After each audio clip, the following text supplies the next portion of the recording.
Eu fiquei uns dias pensando nessa moça e eu acho, não sei se me pegou mais assim um pouco desse caso pelo fato de sermos colegas de profissão, então, assim, os relatos sobre os amigos dela, digo, os relatos dos amigos dela eram bastante assim sólidos.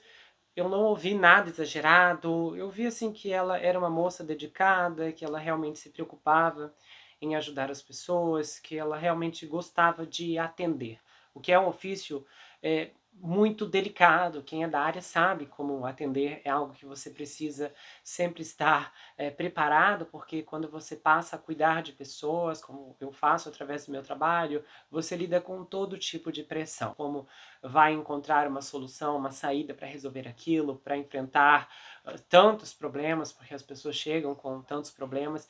E essa moça tinha um problema gigantesco. Um cara que ela simplesmente namorou e que se passaram muitos anos.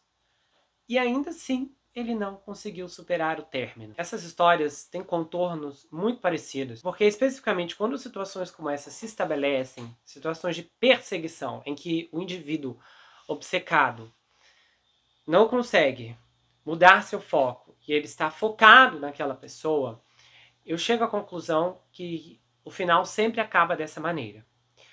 E o único conselho mais plausível dentro desse contexto é que a vítima precisa se preparar para ser atacada e para que ela literalmente, em legítima defesa, consiga eliminar o seu agressor, porque eu não estou vendo saída. A gente olha a aplicação da lei, ela costuma dizer que não há nada que possa ser feito depois que estabelece uma medida protetiva. Eles dizem, olha, a gente não pode fazer nada até que um crime seja cometido. Só que quando o crime é cometido, já é tarde demais. E as pessoas cobram das autoridades. Os amigos disseram, o sistema falhou. Só que assim, eu não vejo como o sistema consegue controlar algo nesse ponto. Se você começa a ser perseguido, tudo que a justiça consegue fazer é estabelecer medida protetiva. Então, olha, você está proibido de chegar perto da pessoa. E é engraçado é que ele se aproximou dela depois que a medida acabou, mas tem gente que nem isso respeita. A pessoa vai lá e tira a vida mesmo no meio da medida em execução. Então, eu não vejo como a lei pode dar muito contorno, porque assim, como é que você vai estabelecer que, olha, eu sinto que fulano quer tirar a minha vida a todo custo. Não tem como provar isso na justiça, a menos que haja ameaças gravíssimas, seríssimas. E ainda assim, caso a pessoa não fica muito tempo presa na cadeia. Então, a gente tem essa opção de uma legítima defesa bastante premeditada aqui. Não, eu tô falando sério. Ou então, a pessoa tem que fugir. Ela dá as costas e ela vai embora. Só que, assim, o que mais me choca é que eu ouço histórias aqui do Brasil de pessoas que fugiram. Pessoas que fugiram e ainda assim o bendito do ex caçou, achou e tirou a vida. Então, nós estamos chegando em um ponto que, a menos que esse indivíduo perseguidor seja obrigado, especificamente, a passar por uma avaliação psicológica, onde o profissional de saúde mental ali, o psiquiatra, o psicólogo, vai indicar, vai falar, olha, a coisa que tá feia, ele vai pegar mesmo uma pessoa, vai eliminá-la. A gente tem que internar esse cara, no mínimo, considerando a frequência de situações como essa, a internação seria a única alternativa que a justiça poderia intervir. Só que aí a gente tem tantas questões, porque primeiro, assim, no meio de pessoas como essa moça que estava realmente sofrendo, a gente está em um auge de falsas acusações em todos os lugares do mundo. Então você fica, assim, completamente perplexo. Eu vi agora um caso recente no Brasil, em que a mulher denunciou o cara me perseguindo, não sei o que, e era tudo mentira. Ela que estava com raiva, ele nem estava perseguindo coisa nenhuma, ela não aceitava que ele tinha terminado o relacionamento e agora estava com outra pessoa. E aí ele foi preso, foi não sei o que, sabe, a vida toda vira uma bagunça por uma acusação que às vezes as autoridades levam a sério demais e que depois acaba se revelando falsa. Então nós chegamos a esse ponto em que há essas pessoas obsessivas, a gente infelizmente vê que há o número de falsas acusações. Não, eu nunca vi um caso em que o homem inventa uma acusação, sempre está alguma coisa relacionada à mulher. Ao mesmo tempo em que também muitas mulheres são vítimas de indivíduos como esse. Embora haja um número considerável de perseguidoras femininas, eu acredito que o número de perseguidores homens que chegam a esse ponto é muito maior. Então é uma coisa assim, astronômica, que está ficando cada vez mais feroz nesse sentido. Os números crescem, então a gente vê o quanto essa sociedade está doente, pessoas que não aceitam términos, você é o amor da minha vida e sem você ninguém mais vai ter, e não sei o quê, pessoas que não conseguem ver o mundo além daquele relacionamento.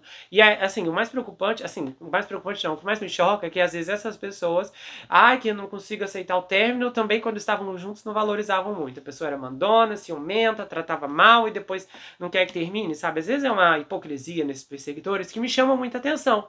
E o cara era sufocante, entende? Amigo, se você quer estar tanto junto com a pessoa, então faz a coisa direito, que daí ela não vai terminar com você. Mas eles não querem fazer tudo errado e depois ainda faz o mais errado ainda, né? Que tira a vida da pessoa, e tem gente que ainda não apenas tira a vida da pessoa, como tira a própria. E, por exemplo, o medo que os amigos sentiram ali, a amiga Maricela, quando ele, inclusive, pegou fiança, é real, muito real. Eu também ficaria apavorado se eu descobrisse, porque eu já lembrei de situações em que eu aconselhei termina com esse cara. Termina com esse cara. E a pessoa, graças a Deus, o indivíduo lá não era nenhum psicopata nem nada disso. Só que o relacionamento era disfuncional. Eu lembro de um caso em particular, assim, é uma situação que olhando hoje eu acho tão ridícula a pessoa, porque eu aconselhei muita pessoa, fizemos, sabe, um tratamento em particular, foi uma coisa bem privada que eu fiz, eu atendi na casa dela, e ela precisava terminar um relacionamento lá que a pessoa só usava, a pessoa só queria usar o dinheiro dela.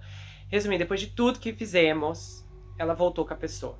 E aí eu fico pensando, se a pessoa é descontrolada, se o sujeito lá é uma pessoa raivosa, porque ela deve ter falado tudo que eu falei nas sessões pra ela.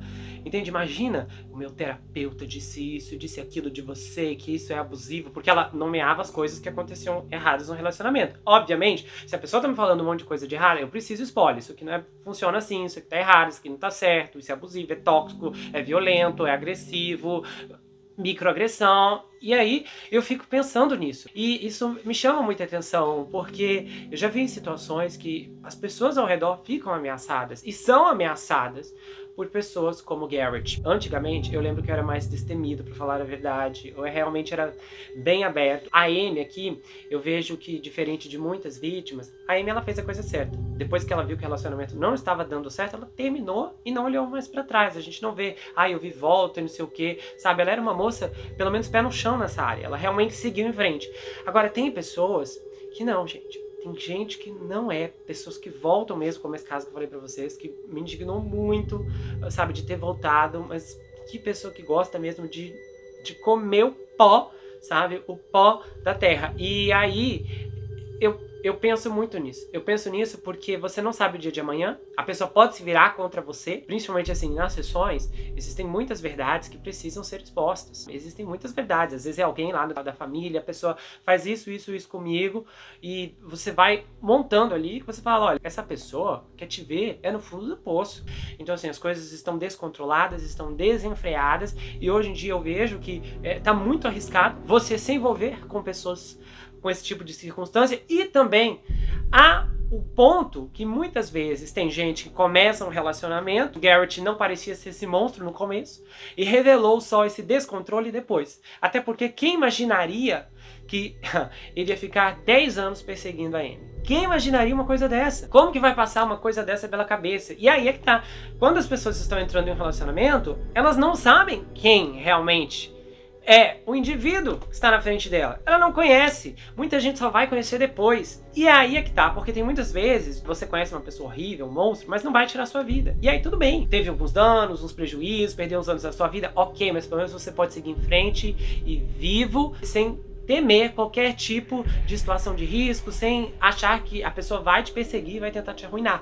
Mas e essas pessoas que não esquecem, que não perdoam, que falam, não, é meu, não termina comigo e você não vai ser mais de outra pessoa, não vai ser de mais ninguém, é meu, pronto, acabou. Como é que fica essas situações? Como que faz pra ver isso no começo? E assim, o começo que eu falo é na primeira hora, que você olha pra pessoa, a pessoa tá ali te olhando, com aquele olhar, e aí você vê tudo. Isso aí vai se tornar um perseguidor fatal. Olha pro lado, teria que ser esse tipo de mecanismo. Só que isso aqui é impossível. Então, a grande questão eu acho que assim, o que pode se fazer para prevenir hoje é que antes de começar a namorar alguém, antes de, vou ficar com uma pessoa, você precisa ter muito cuidado, porque às vezes as pessoas entram de brincadeira em relacionamentos e é sério para esse outro sujeito que não vai querer permitir o ponto final. A pior definição para mim desse tipo de caso é que é como se fosse um câncer de estágio 4, que, se eu não me engano, é o câncer em que a pessoa já está com os dias contados. Se tem alguém agora que está me assistindo, que terminou com uma pessoa e a pessoa te ameaçou, mas você não acredita que a pessoa é capaz, embora a pessoa já mostrou alguns sinais de perseguição, já mostrou algumas coisas meio extremas, eu quero te dar um conselho de todo o coração. Você precisa fazer as suas malas e fugir. Nós estamos vendo histórias atrás de histórias. Você pode ligar o noticiário, você pode olhar as notícias, você vai ver centenas de casos. As pessoas nunca acreditam que vai chegar naquele ponto. E tem muita gente que até acredita. Fulano tinha medo que realmente o Beltrano fizesse alguma coisa. Só que, infelizmente, essas pessoas não fogem. Mas eu tenho meu emprego, eu tenho meu trabalho, eu tenho minha casa. Pois é, mas se ele tirar sua vida, você vai perder tudo isso de uma vez.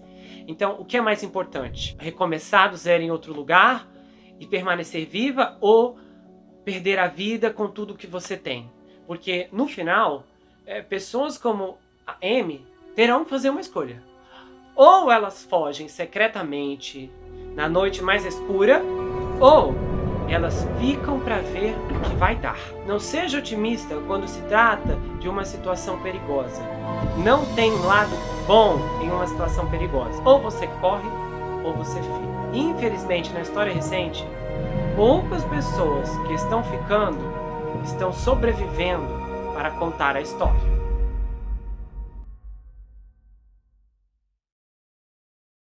Se você gostou desse vídeo, inscreva-se no canal, ative o sininho, compartilha, dá o seu like, passe esse vídeo adiante, espero que você tenha gostado. Se você quiser saber mais sobre mim, adquira meu livro Perfeito Estranho, já está disponível no meu site, você pode falar comigo pelo Instagram. O envio acontece para qualquer lugar do Brasil, quase qualquer lugar do mundo também. O livro vai acompanhado por marcadores, um pôster exclusivo e vai autografado se você quiser, tá bom? Você pode me seguir lá no Instagram, Gustavo N Psicanalista. Eu tenho um canal de cortes, onde as análises são recortadas, postadas por lá. E eu também tenho um grupo no Telegram, onde eu envio áudios exclusivos, bastidores, muita coisa que eu não venho toda por aqui, mas sempre sai por lá. E não deixe de conferir, é claro, a nova minissérie de 24 Horas na Mira, A Mansão da Playboy. Eu tenho certeza que você não vai se arrepender dessa história e tem muitas coisas te esperando. A gente se vê no próximo caso, não esqueça que aqui você sempre vai ter uma amiga. Até mais, pessoal!